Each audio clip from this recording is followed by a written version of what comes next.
High guys, welcome back to Abhishek Ghosh blogs. তো আজ সকালবেলা মোটামুটি চিকুকে নিয়ে আমরা ভিডিও শুরু করছি। চিকু ও হ্যালো করে দাও ক্যামেরার দিকে। ও খেলতে ব্যস্ত হাতে চকলেট নিয়ে। তো চলো এখন যাচ্ছি উলুবেড়িয়ার দিকে। এখন সময়টা হচ্ছে সকালে 11:15 হয়েছে টাইম। তো বাড়ি থেকে বেরোলো। তোর বাবা ওখানে আছে, ক্যামেরা ঘোরা দাও বাবার দিকে একবার। তোর বাবা ওখানে আছে, ঠিক আছে ঠিক আছে, তোর বাবা ওখানে আছে দাদা। তো আমরা সকালবেলা চিকু আমার গাড়ি চলে এসেছি, আমরা যাচ্ছি উলুবেড়িয়া দিয়ে ঘুরতে। তো ওকে উলুবেড়িয়া নিয়ে যাবো নি। কোথায় যাবি? তোর বাবা চলে যাবে। আমি বাবা করে তো চলো আজ এখানে মোটামুটি শুরু করলাম। এখন যাচ্ছি উলুবেড়িয়ার দিকে, আর উলুবেড়িয়া গঙ্গার দিকে যাবো। আর কিছু কাজ আছে, কাজগুলো মেটাবো। তো চলো এখানে ধর, রেখে ধর, ঠিক আছে দেখিয়ে দিচ্ছি তোকে যখন। দে আমার এবার দে ক্যামেরা, দে আমাকে। তো চলো দেখো সময়টা দেখিয়ে দিলাম। বললাম 11:15 এই সময় বাজে এখন। তো চলো জাস্ট বাড়ি থেকে বেরোলাম। আর আজ প্রচণ্ড গরম ভাই, একটা ঘুমাস টাইপের হয়ে আছে। আর সকালে বৃষ্টি হচ্ছিল, প্রচণ্ড গরম হয়ে আছে। তো চলো যাই উলুবেড়িয়ার দিকে। তো হেলমেট পরে যখন চুল টুল পুরো ঘেঁটে গেছে। তো যাওয়া যাক, আর তারপর দেখা যাবে মোটামুটি যে কত কাজ আছে কাজগুলো মিটিয়ে নেবো। তারপর কোথাও যাবো আর না যাবো কোনো প্ল্যান কিছু নেই, বাকিটা দেখা যাবে। চলো, তো হেলমেটের জন্য পরে পরে আমাদের চুল উঠছে। তো চলো রাস্তা ফাঁকা, আমার হেলমেট দে। টাইম 11:15 সকাল। আর গাড়ির তেল এখনও রিজার্ভে। তো গতকাল রাতে তেল ছিল না, তেল বোতলে ঢেলেছিলাম, তোমরা আগের ব্লগ অলরেডি দেখে নিয়েছো। চলো এ দেখো চলে এলাম হচ্ছে এখন উলুবেড়িয়া রিলায়েন্সের ট্রেন্ডসে। আর ট্রেন্ডসে এসেই প্রথমে দেখে নিচ্ছিলাম হাফ প্রিন্টেড শার্ট, যেগুলো আমার বেস্ট পছন্দের লাগে। তো এখানে দুটো একটা কোয়ালিটি ছিল, বাট এতটাও ঠিকঠাক পছন্দ হচ্ছিল না, সেই জন্য নিলাম না ওইখান থেকে। তো দেখো শার্টটা আমি হাত দিয়ে ছিটটা দেখছিলাম যে কীরকম ধরনের, বাট খুব একটা পছন্দ হলো না, সেই জন্য এখান থেকে নিলাম না। তো নেক্সট টাইম পরে দেখবো।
প্রচুর গরম, মুখ টুক ধুলাম, দেখো চুল টুল ধোয়া হয়ে গেল পুরো ভালো করে। আমার এগুলো সব ধোয়া হয়ে গেছে, মুখটা একটু ফ্রেশ হলাম। এত গরম, প্রচণ্ড গরম হচ্ছে উলুবেড়িয়ায়। আর দেখো সব বাইকটাই দাঁড় করানো আছে এখানে, আর এইদিকে আমার গাড়ি। তো চলো কালী মন্দির দেখিয়ে দিলাম তোমাদেরকে, উলুবেড়িয়া কালী মন্দির। চলো বেরোই, আর নয় যাবো হচ্ছে উলুবেড়িয়া ঘাটের দিকে। গঙ্গা জল তুলবো, এই তন্ময় আছে বলছে গঙ্গা জল তুলবো। চ বোতলে জল নিয়ে যাবে, চলো গিয়ে ঘাটে যাই, গিয়ে জল টল তুলি, তারপর ব্যাক করে এলাম। চলো এই যে জল তুলছে ঘাটে, গঙ্গা জল আনতে এসছে। হঠাৎ ঢেউ শুরু হয়ে গেল, কেন জাহাজ পাশালো নাই কিছু না, হঠাৎ জলের ঢেউ করে দেখে গেলো। এত জল তো ভাটা।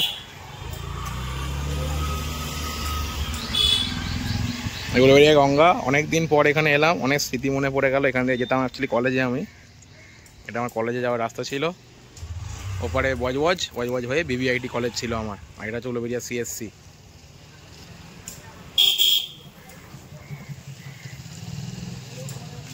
বলার সময় তো বাড়ি ফিরলাম, আর বাড়ি ফিরে দেখো অলরেডি এখানে আমার ব্লগ আপলোড চলছে। এখানে এই যে অলরেডি চেকিং চলছে, প্রসেসিংয়ে পড়ে আছে, 10 মিনিট লাগবে।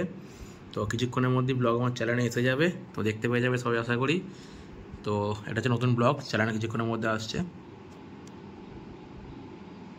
এই যে এসেছিলাম দেখো একটু আমতার দিকে, এটা আমতার সাইডের রাস্তা, এটা হচ্ছে আমতা কুড়িটার এদিকে। তো মোটামুটি রাস্তার সাইডটা দেখো পুরো মানে একটা পাড়ার মধ্যে ঢুকেছিলাম, পুরো সাইডটা জঙ্গল, ঠিক আছে। তো রাস্তাটা তোমার দেখাচ্ছি, মানে এত সুন্দর রাস্তা দেখো, পুরো এদিকে পুরো জঙ্গল, পুরো মাঠ, গ্রামের দিকে রাস্তা, এদিকে পুরো মানে বৃষ্টির মধ্যে চারিদিক সব ডুবে গেছে, না এই মাঠগুলো শুকনোই থাকে। এই পুরো জঙ্গলের দিকে। তো চলো বাইক নিয়ে এগোই, তোমায় দেখিয়ে দিলাম এখান থেকে। আর এখানে কিছু ছবি তুলেছি, ছবি পোস্ট তোমার ইনস্টাগ্রামে দেখতে পেয়ে যাবে, তোমরা ইনস্টাগ্রামে দিয়ে দেবো। তো চলো যাওয়া যাক এখান থেকে। আবার দেখো তোমাদের রাস্তাটা দেখিয়ে দিচ্ছি একবার, যেটা হচ্ছে আমি বাইকটা স্টার্ট করলাম, এই দেখো। আর সাইডে দেখাচ্ছিলাম যে দেখো পুরো জঙ্গল হয়ে আছে। আর এইদিকে রাস্তাটা ভাই মানে দেখতে সুন্দর লাগছে, বাট আমি হয়তো আসিনি বলে এখানে ভালো, এদিকে লোকেরা বলবে যে আমাদের জন্য অসুবিধা হয়, বন্যা জল ডুবে যায়, বৃষ্টিতে অসুবিধা হয়, রাস্তা খারাপ। বাট আমি একবারে এসেছি, দু সাইডের মধ্যে গাছপালা পুরো, মাঝখান দিয়ে রাস্তা, আবার খুব সুন্দর লাগছে। এটা ঘুরে বৃষ্টির সময় এলে আরও ভালো লাগতো, রাস্তাটা কত সুন্দর দেখতে লাগছে। চলো এখানে একটু এগিয়ে যাই, এখানটা বাড়ি আছে, পরে দেখাচ্ছি আবার।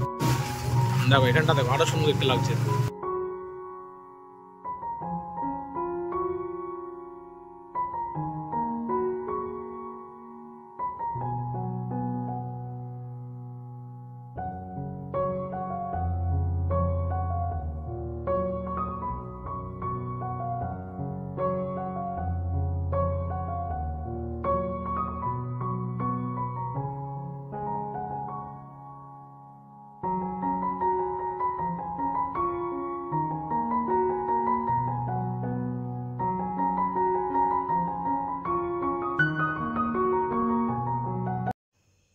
এই সন্ধ্যেবেলার সময় এখন চলে এলাম হচ্ছে জিমে। তো আমি সন্ধ্যেবেলা অ্যাকচুয়ালি ব্যায়াম করি না, আমি করি মর্নিংয়ের টাইমে। তো এখন যেহেতু সকালের দিকে রেগুলার অফিস থাকে, তো সেই জন্য সন্ধ্যেবেলা জিমে এলাম আজকে। তো জিমে প্রচুর সবাই ব্যায়াম করছে, অনেক সবাই। তো সবার সাথে অনেকদিন পর যে ব্যায়াম করলাম। তো আমি জাস্ট লেগসে ওয়ার্কআউট করছিলাম, আর একটু বাইসেপটা দেখছিলাম ঠিকঠাক আছে কিনা, আবার কতটা কমেছে কতটা বেড়েছে। তো যাই হোক, তো মোটামুটি একটা টার্গেট নিয়ে বডি ট্রান্সফর্ম করতে হবে। তো দেখা যাক কতটা কি করতে পারি নেক্সট 1 মাস বা 2 মাসের মধ্যে, পুজোর আগে কিছু একটা। তো কতটা ট্রান্সফর্ম করা যায় নিজের অফিস রেগুলার সম্রাট হবে তো রে পুজোর আগে বডিটা। ঠিক আছে চলো তোমার দেখতে পুজো 2 মাস বাকি।